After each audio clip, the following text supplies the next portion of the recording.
Bonjour chers frères et sœurs. Ce soir, nous allons parler de la troisième partie de la repentance dans cette série. Et je vais vous inviter sans plus tarder à lire dans le livre de 2 Chroniques, chapitre 7, versets 14 à 15. 2 Chroniques, chapitre 7, versets 14 à 15. Nous allons voir dans ce passage, chers frères et sœurs, que les bénédictions du Seigneur se font toujours suivre d'une condition, c'est-à-dire de la petite lettre SI qui s'appelle si. Nous lisons au nom de Jésus. Le Seigneur nous dit: si mon peuple sur qui est invoqué mon nom s'humilie, prie et cherche ma face, et s'il se détourne de ses mauvaises voies, je l'exaucerai des cieux, je lui pardonnerai son péché et je guérirai son pays. Mes yeux seront ouverts désormais et mes oreilles seront attentives à la prière faite en ce lieu. Maintenant, je choisis et je sanctifie cette maison pour que mon nom y réside à jamais et j'aurai toujours là mes yeux et mon cœur. Alléluia. Amen. Je vais insister sur le mot si. Pourquoi si? C'est parce que le Seigneur sait que nous ne nous repentons pas toujours. Il y a une catégorie qui applique le mot repentance en réalité et d'autres qui font semblant. Il dit: si mon peuple sur qui est invoqué mon nom s'humilie, donc si tu acceptes de t'humilier, si tu pries et si tu recherches la face du Seigneur, si tu acceptes de te détourner de tes mauvaises voies, il dit: je l'exaucerai des cieux. Ça, je vais vous dire quelque chose. J'ai expérimenté cette parole. Tant qu'on n'accepte pas de s'humilier, on va beau prier, on va beau gêner, on peut même demander du secours. Et rien ne va se passer. On va continuer à battre l'air.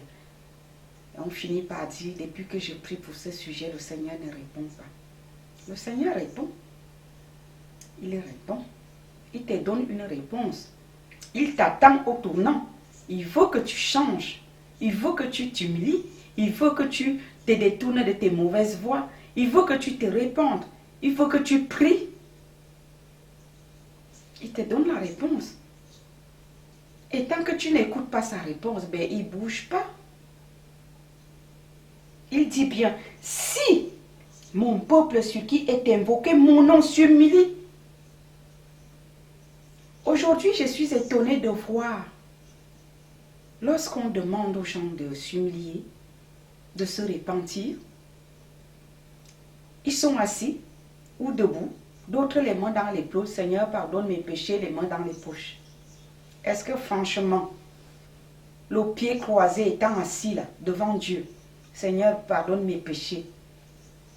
Même dans ce monde, si vous êtes devant un patron au bureau et que vous avez commis une faute, vous devez vous repentir. Vous allez mettre les mains dans les poches devant votre patron ou vous asseoir devant lui, croiser le pied et commencer à lui dire de vous pardonner. Mais notre Dieu, regardez avec quel orgueil on s'adresse à lui et on s'attend à des réponses. Apprenons à nous humilier devant Dieu. Apprenons à devenir comme des petits enfants devant notre Père. Il est notre Père. Il est notre Dieu. Il détient le souffle de notre vie. C'est lui le grand. C'est pas nous. Amen. Apprenons à respecter la présence de notre Dieu, à nous humilier. Devenons comme des petits enfants. Il dit que le royaume des cieux est semblable à des petits enfants. Soyons comme des petits enfants pour toucher le cœur de notre Père. Il dit, si mon peuple sur qui est invoqué mon nom s'humilie, prie. Il faut s'humilier dans la prière et cherche ma face. Il faut chercher la face de Dieu dans les jeûnes. Apprenons à bien jeûner dans la prière. Ne faisons pas la grève de faim.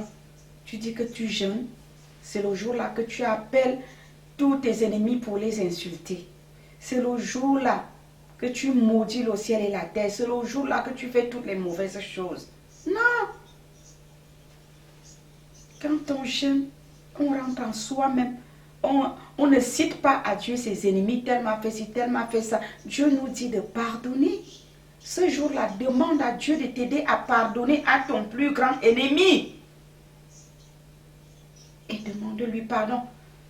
La prière de notre Père dans Matthieu dit que Dieu nous pardonne comme nous pardonnons aussi aux autres. Et si nous ne pardonnons donc pas aux autres, comment est-ce que notre jeûne va aboutir? Il dit que nous, dans Ésaïe 58, la parole de Dieu nous montre que lorsque nous jeûnons, nous ne devons pas être durs envers les autres. Pourquoi? Parce que nous voulons nous approcher de notre Dieu. Et pour nous approcher de notre Dieu, nous devons faire ce qu'il nous dit. Pardonnez-vous les uns les autres. Ce jour-là, si tu veux penser à ton ennemi, si quelqu'un t'a blessé, pense en lui en bien, en disant à ton Dieu, donne-moi la force, Seigneur, je pardonne. Je pardonne à cette personne. Rechercher la face de Dieu, c'est faire sa volonté, s'approcher de lui en s'humiliant dans la prière, dans la méditation. Amen.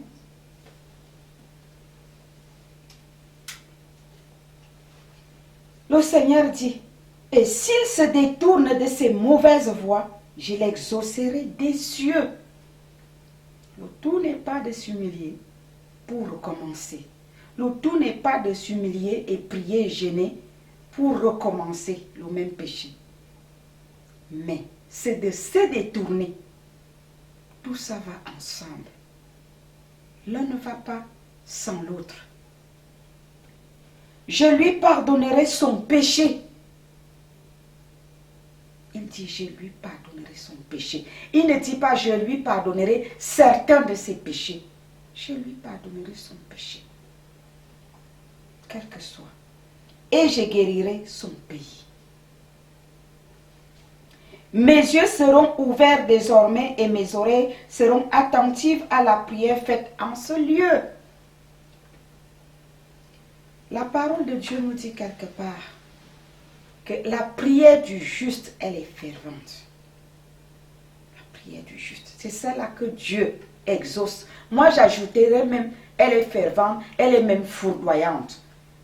Parce que lorsqu'un chrétien sanctifié prie Dieu, un chrétien converti prie Dieu, cette prière-là, aucun démon ne peut la bloquer au deuxième ciel. Aucun. Je peux vous la rassurer. C'est la vérité. Les prières du blabla que je faisais quand je ne connaissais pas encore bien, quand le Saint-Esprit ne m'avait pas encore révélé ce passage, ces prières-là n'ont rien à voir avec les prières que j'adresse à Dieu en ce moment. Quand je prie mon Dieu, quelles que soient les cornes de ces démons-là, jamais ils ne peuvent retenir la réponse qui me vient de mon Père, ni mes prières qui montent. Ce n'est pas par ma force. Comprenez bien, c'est par obéissance à ce passage que je vous partage aujourd'hui. C'est mon expérience. Si Dieu l'a fait avec moi, il peut le faire avec vous. Et il va le faire avec vous. Je suis sûre. Si vous acceptez de faire comme il vous demande dans ce passage. C'est-à-dire se détourner des anciennes voies, dans la prière, dans le jeûne, dans l'humilité. Amen. Verset 16. Maintenant je choisis et je sanctifie cette maison pour que mon nom y réside à jamais. Et j'aurai toujours là mes yeux et mon cœur. Alléluia. N'est-ce pas merveilleux? Si Dieu a ses yeux sur toi, tu peux manquer de quoi? Ça veut dire que si tu es le cœur de Dieu, Dieu a appelé David l'homme au cœur de l'Éternel.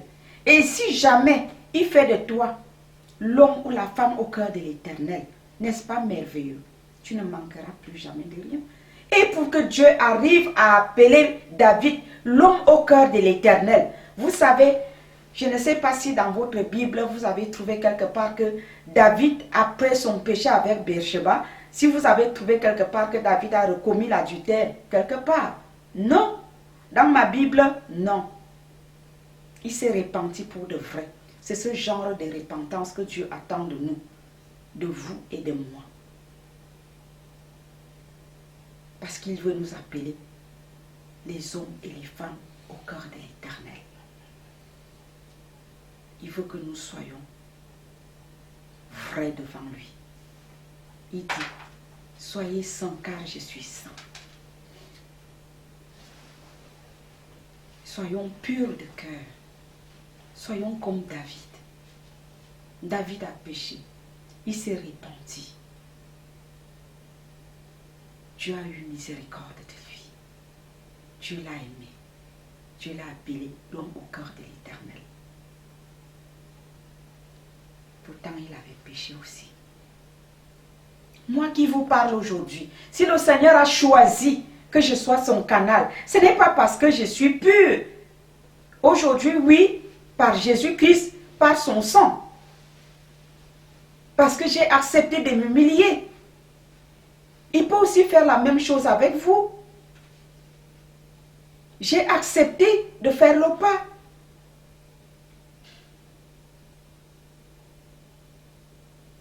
Lorsque le Seigneur nous appelle à faire quelque chose, c'est pour notre bien premièrement. Ce n'est pas seulement pour son bien.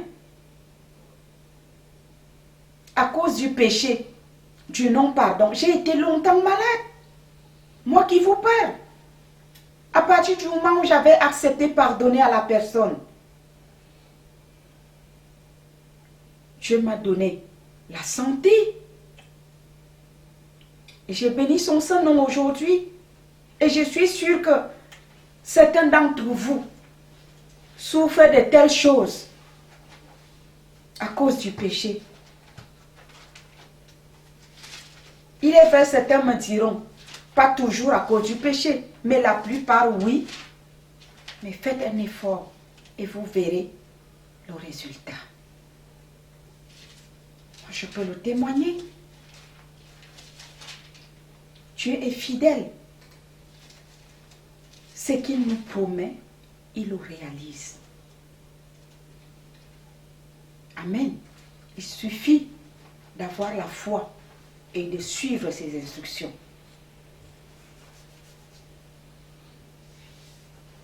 Je vais m'arrêter là aujourd'hui.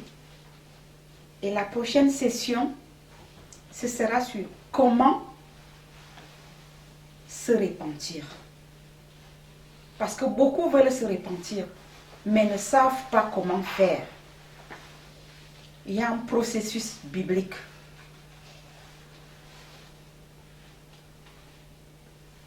Que le Seigneur vous bénisse.